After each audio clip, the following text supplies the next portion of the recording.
अगर गाड़ी रास्ते में बंद हो गई तो और खर्चा, लकी ने समझाते हुए कहा। वो जानता था कि उसका मालिक इन सब बातों पर ध्यान नहीं देने वाला था। चमनलाल बोला, कोई बात नहीं, तू जा, चाहे जो हो जाए, ग्राहक नाराज नहीं होना चाहिए, और वो तो मल्होत्रा जी का बेटा है। चमनलाल ने मोटरसाइकिल की चाबी लक्की की ओर उछालते हुए कहा। लक्की ने चाबी ली और उसे देखकर उसके अंदर मिक्स फीलिंग आई।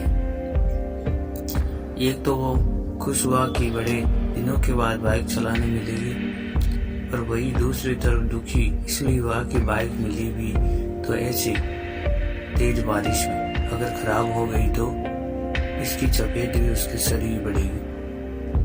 वो मुंह लटकाकर रेनकोट और हेलमेट पहनते हुए वहां से निकल गया बाहर। आपके बाइक को देख के लकी ने मन में सोचा, चलो ठीक है, जो होगा देखा जाएगा, कम से कम बाइक चलाने मिली तो रही है। दरअसल लकी इतने समय काम करने के बाद भी अपने लिए एक मोटरसाइकिल भी नहीं खरीद पाया था। लकी की तनहा की इतनी बड़ी थी कि सिर्फ एक कमरे का किराया, उसकी साइकिल में डालने वाली हवा का खर्चा, बिजली पानी का बिल और डिम्पल के साथ महीने में एक दो बार बाहर खाने का खर्चा ही निकल पाता था। उसे डिम्पल की कई बातें अक्सर याद आती थी।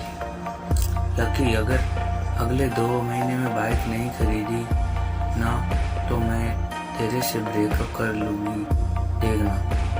असल में डिम्पल को लकी के साथ बाइक पर घूमने की बड़ी तमन्ना थी। लकी की इस जाड़ जिंदगी में वही तो एक थी जिसके लिए जिंदा रहने को उसका जी चाहता था। जब भी वो उसके बाइक की बात करते तो लकी डिम्पल की इस बात को हंसकर टाल देता। वो अपने मन में इस बात को अच्छे से जानता था कि डिम्पल उससे बहुत प्यार करती थी और वो उससे बिछोड़कर नहीं जा सकती। वो दोनों एक दूसरे में ऐसे घुल मिल थे जैसे बादल में बरसात उड़ जाती थी। लकी को डिम्पल बहुत पसंद थी और वो उसके लिए दुनिया जहां की खुशियां खरीद कर ला देना चाहता था।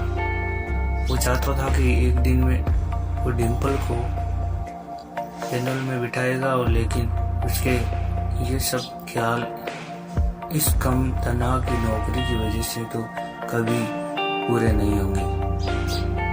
पर आज उसके पास मौका था।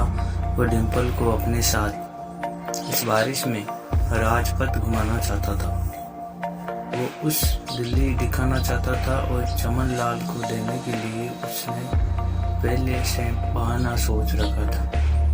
जब जल्दी से वो ये डिलीवरी देकर सीधे डिम्पल के पीजी पर ही जाने वाला था। उसने होटल ब्लू नाइट के बाहर मोटरसाइकिल पार्क की और सीधा होटल के अंदर चला गया। लकी ने रिसेप्शन पर हुई नमस्ते करते हुए रिसेप्शनिस्ट को बोला कि जी मैं चमन मेडिकल स्टोर से आया हूँ, रूम नंबर 303 का ऑर्डर था। रिसेप्शनिस्ट पर खड़ा आदमी उसके हाथ में काली थैली को देखकर ही समझ गया कि उसमें क्या था, और वो मन मन मुस्कुराते हुए बोला, 3rd फ्लोर पर है, लिफ्ट से चले जाओ, रेनकोट यहीं उतार देना। जैसा उस आदमी ने कहा लकी ने वैसा ही किया और लिफ्ट में चढ़ने के बाद ही देर के बाद वो 3रे माले पर पहुंच गया था। वो रूम नंबर 303 के बाहर पहुंचा और उसने डोरबेल बजाई। जैसे ही दरवाजा खुला लकी ने थैली आगे बढ़ाते हुए कहा, नमस्ते, मैं चमन मेडिकल स्टोर से लकी, ये आपका। इससे पहले कि लकी आगे कुछ कह पाता उसकी आंखें फटी फटी रही। उसने अपने सामने जो देखा उसके बाद उसे ऐसा लगा कि बंद छत के नीचे भी उसके ऊपर आसमान से आकर एक जोरदार बिजली गिर रही थी।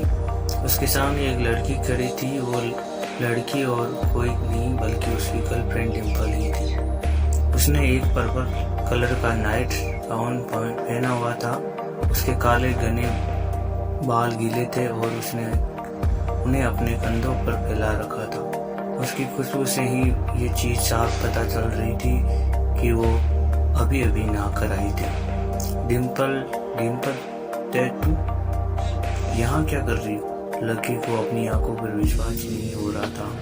उसने 2 बार अपनी पलकें झपकाकर देखा, लेकिन दोनों बार उसे अपने सामने डिम्पल ही नजर आई।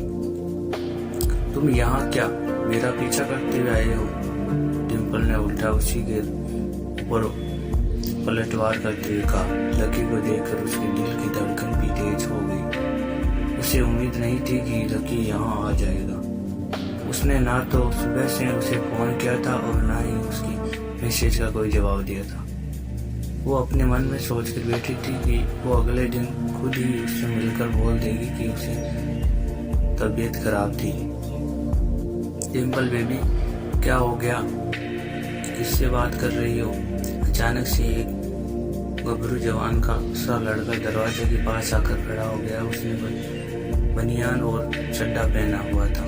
लकी ने उसे पहचान गया और साले राहुल के बच्चे, तेरी हिम्मत कैसे हुई मेरी डिम्पल के हाथ लगाने की?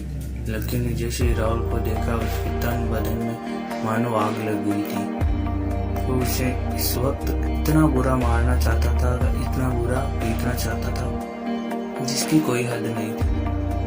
लकी जिस कॉलेज में पढ़ता था, राहुल और डिम्पल भी उसी में पढ़ते थे और वो कॉलेज राहुल के फादर का ही था। डिम्पल ने राहुल के पिता की एक कंपनी में जॉब पकड़ ली थी और राहुल उस पर ही बहुत लाइन मारता था। लकी ने 1-2 बार डिम्पल को उससे दूर रहने के लिए भी कहा था, लेकिन डिम्पल ने उसे ये कहकर टाल दिया था कि वो सिर्फ अच्छे दोस्त हैं।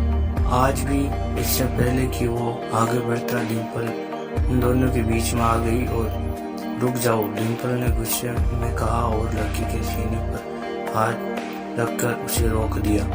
लकी लंबी सांसों ले रहा था और कुछ ही सांसों के बाद उसका गुस्सा शांत हो गया। अब डिम्पल उसके पास भी छुपाने के लिए कुछ नहीं रह गया था, इसलिए उसने लकी से कहा, लकी आज से तुम्हारा मेरा ब्रेकअप। लकी के पैरों के नीचे से जमीन खिसक गई थी, उसकी आंखें नम हो गई। लकी को उसी बातों पर विश्वास नहीं हो रहा था।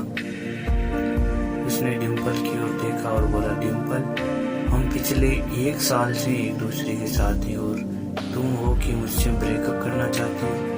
अरे मैं तो तुम्हारे लिए नई बाइक भी लेने वाला था। चल रहने दे, आज ही याद आ गई तुमको बाइक की। अरे तेरे पास मुझे बाहर घुमाने के लिए, खिलाने पिलाने के लिए पैसे तो नहीं है, तू कहाँ से लेके बाइक? और अगर ये भी लेगा तो उसे पेट्रोल कहाँ से डलवाएगी? तेरी 8,000 रुपये महीने की नौकरी से ये सब नहीं होने वाला, समझे? लोग हंसते हैं मेरे ऊपर जब मैं सरोजनी में तेरे साथ घूमती हूँ। मैं ऐसी लाइफ नहीं जीना चाहती। लकी मैं तेरी तरफ गरीब नहीं रहना चाहती हूँ। तूने मुझे फंसाया था, उल्लू बनाया था तूने मुझे, इसलिए मैंने राहुल से मैचअप कर लिया और आज से यही है मेरा बॉयफ्रेंड।